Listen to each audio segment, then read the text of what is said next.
하나, 둘, 셋.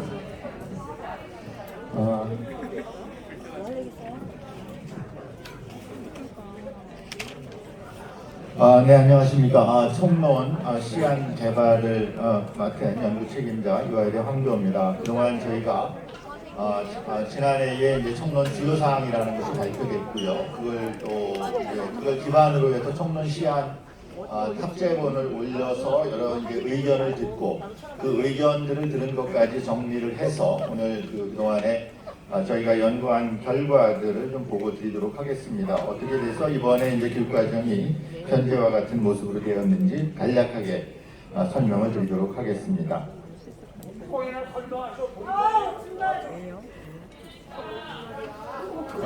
이것은 이제 저희가 그 교육과정 개정할 때마다 이제 뭐 늘 고민하는 이런 문제들입니다. 정말 무엇을 위해서 어떤 절차를 통해서 이것을 어떤 식의 그 스토리를 정리를 해서 이제 교육과정에 담아낼 것인가가 늘 고민이고요.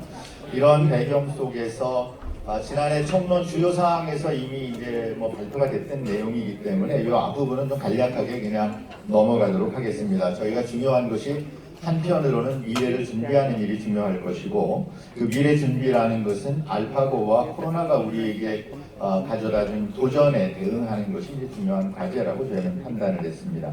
또 하나는 현재의 우리가 가지고 있는 교육에 대한 아쉬움, 이러한 이제 문제들을 개선하는 쪽으로 특히 이제 분권화와 자율화라든가 학생 개별 맞춤형 교육을 준비하는 것이 중요하다고 생각을 했습니다. 이 과정에서 우리나라를 포함한 여러 나라들의 그 교육과정 경험과 지혜를 모은 책이라고 저는 생각을 하고 있는데요. OECD에서 개발한 이 책이 끊임없이 검토가 되고 논의가 됐고 또 여기서 많은 아이디어들을 우리가 이제 공유하면서 활용할 수 있었다는 점도 말씀을 드립니다. 이런 맥락 속에서 이제 우리가 중요한 그 과제 중에 하나가 교육에 대한 이제 상당히 상이한 요구들이 많이 있습니다.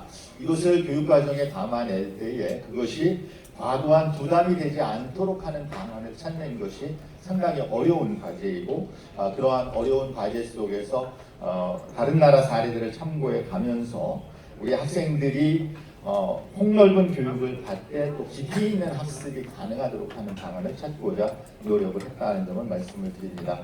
이런 배경 속에서 지난해 총론 주요 사항을 발표하는 그런 맥락 속에서 우리가 말하자면 의견이 많이 다를 때에 무엇을 기준으로 해서 판단을 내릴 것인가.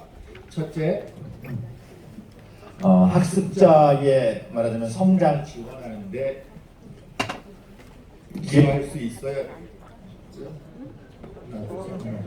잘 나오는데.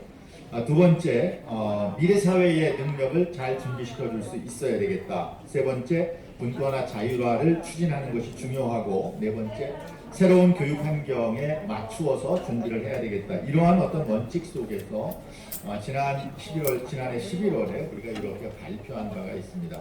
여기까지 그냥 간략하게 말씀을 드리고 이것을 기반으로 해서 지금 총론 문서 이제 우리가 정말 오늘 책자로도 이제 공유가 된 것으로 압니다만 이 문서를 이제 어떻게 만들 것이냐가 저에게 금년에 주어진 과제가 되겠습니다.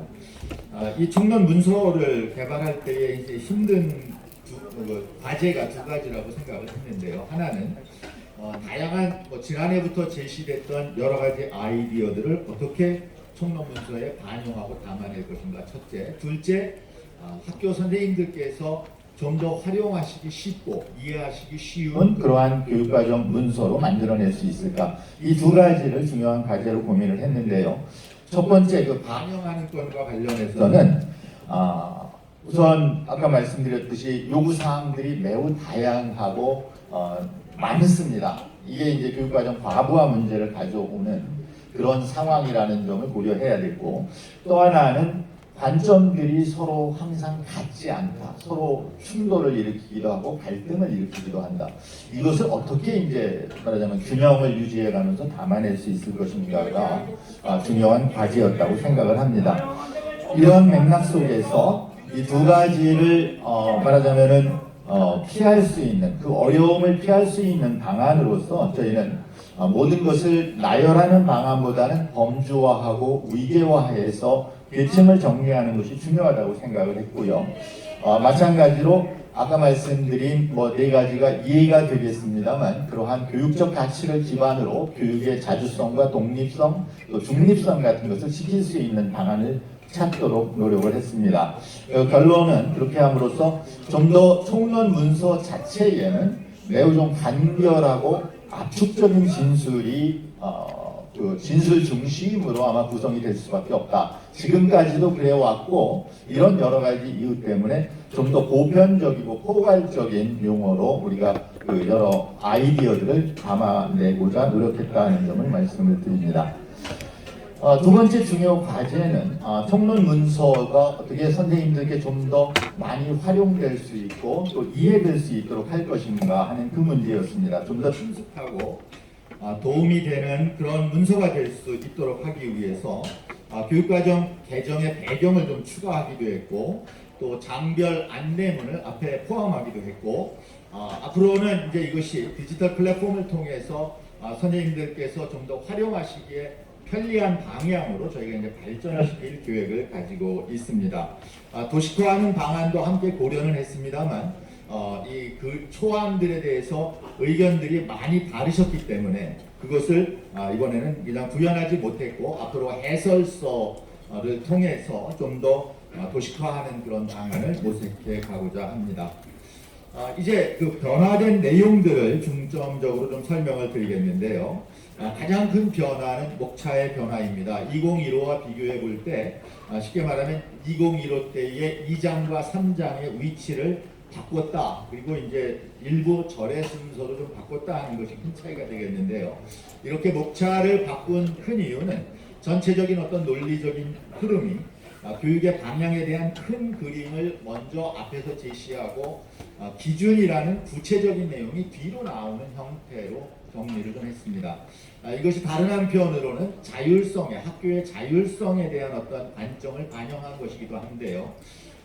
과거의 것들이 먼저 기준을 제시하고 그 안에서 자율성을 발휘하라 하는 형태였다면 이번에는 모든 것을 기본적으로 자율적으로 설계 운영하시되 적어도 이 정도의 법적 기준은 준수해야 한다는 그러한 형태로 제시가 됐습니다. 또 학교교육과정 설계 운영의 중요한 원칙들을 좀 앞부분에 먼저 제시함으로써 선생님들께서 중요한 문건에 말하자면 접하실 수 있는 그 기회를 좀 늘렸다는 것도 중요한 고려사항이 되겠습니다.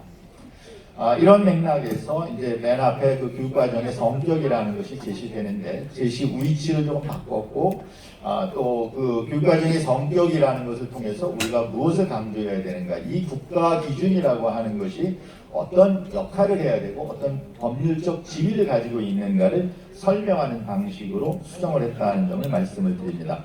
그 다음에 교육과정 구성의 중점, 이번 2022 개정에서 우리가 무엇에 초점을 맞췄는가 하는 것을 설명을 드리는 그런 자리가 될 텐데요.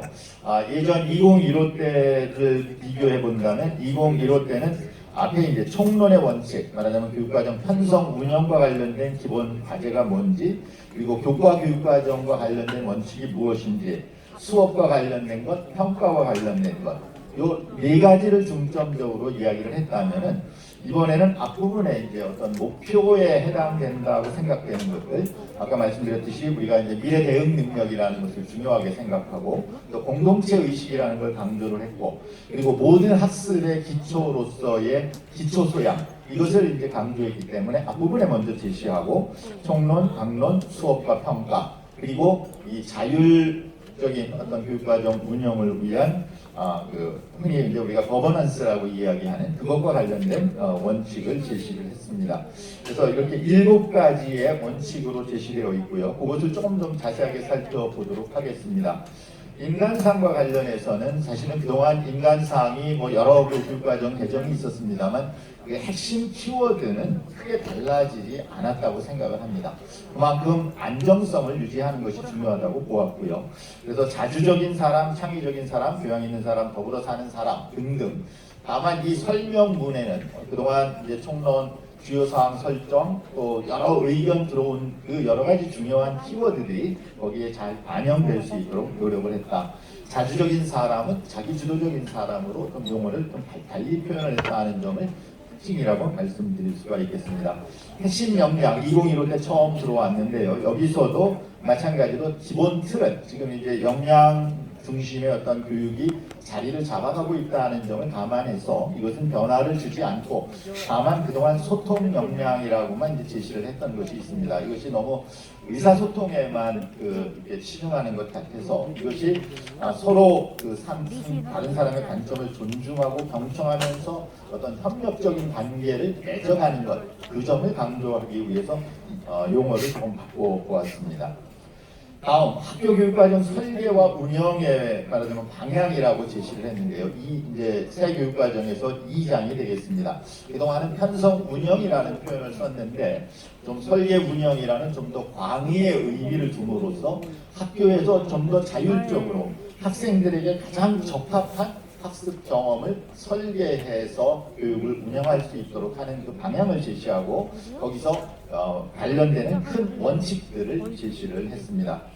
예를 들어 교수학습과 관련돼서 수업이죠. 수업과 관련해서는 이 깊이 있는 학습이라고 시상적인 학습을 넘어서는 깊이 있는 학습을 지향하도록 했고 그것을 위해서는 다양한 교과 사이의 어떤 연계성이 강조돼야 되고 우리의 삶과 연계한 수업이 중요하다. 삶과 연계된다는 것은 실용적인 교육을 의미한다기보다는 이 구체적인 우리가 교과서에서 다루는 이 내용들이 우리의 삶의 실제 맥락이나 또는 여러 사례들과 어떻게 연결되는지를 더 이해할 수 있도록 하는 그런 방식으로 수업을 설계하는 게 중요하다 이렇게 강조를 했습니다. 또 하나 수업 설계의 핵심 과제는 학습자들이 그 참여라는 것이 그냥 자리에 앉아있는 참여를 넘어서서 관심과 호기심을 가지고 정말 몰입할 수 있도록 하는 그러한 방식으로 우리가 추진해야 된다는 원칙을 좀 말씀을 드렸습니다. 평가와 관련해서는 평가라는 것이 등수 매기기가 목적이 아니라 우리 학생들이 무엇을 잘하고 무엇이 부족한지를 확인을 해서 그 부족한 부분을 말하자면은 채워주고 그것을 위해서 개선하는 데 초점을 두어야 한다는 점을 강조를 했고요. 그 다음에 정답 찾았느냐 못 찾았느냐 그것을 넘어서서 학습의 과정을 함께 확인할 수 있는데 초점을 두어야 한다는 점을 강조를 했습니다.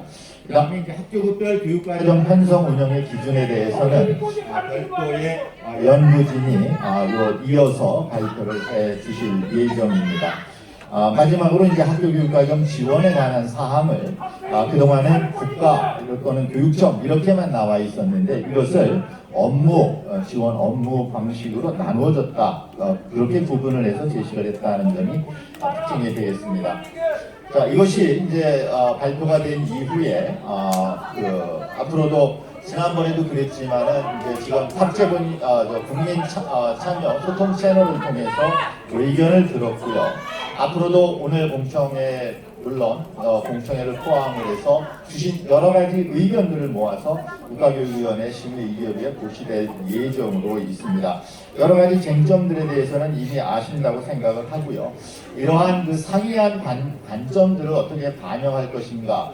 아까 다시 한번 좀 말씀을 드리면 앞에서 말씀드렸듯이 과부하의 문제를 우리가 피할 수 있는 방안이 무엇인가를 고민하지 않을 수 없었고 또 하나는 말하자면 대립되는 관점들의 균형을 위해서 이 총론 문서가 좀 더 간결하고 압축적인 그런 방식으로 진술을 했다. 보편적인 관점에서 진술을 하고자 노력했다는 점을 다시 한번 말씀을 드립니다. 이 앞으로 우리가 이제 추진해야 될 여러 가지 과제들이 있습니다. 물론 이 교육과정 총론 문서를 좀 더 잘 만들어 나가는 것 끝까지 저희가 노력을 할 것이고요. 그것 이후에도 앞에서 말씀드렸듯이 이 활용 측면에서 도움이 될 수 있는 디지털 플랫폼을 만드는 일이라든가 교과서 제도, 대입 제도 등등 이런 것들을 만들고 특히 이번에 이제 많이 지금 강조가 되는 것이 이 학습 격차의 극복을 위한 책임 교육이라는 것을 어떻게 구현할 수 있을 것인가를 두고 좀 더 많은 논의가 필요하지 않을까 싶습니다. 그리고 또 하나 이제 중요한 과제 중에 하나가 다양한 그 논쟁적 주제들을 우리가 학생들이 어떻게 우리가 받아들이도록 해야 될 것인가. 어른들이 정해서 너희들은 그대로 받아들여라가 아니라 정말 학생들도 스스로의 관점을 가지고 각 관점을 비교하고 이해하고 자신의 관점을 키워나갈 수 있도록 하는 방안을 찾아 나가는 것이 앞으로 중요한 과제가 아닌가 싶습니다. 네, 제가 준비한 말씀 여기까지입니다. 우리의 교육이 지금 이렇게 아주 푸르고 밝게 발전할 수 있도록 기도합니다. 감사합니다.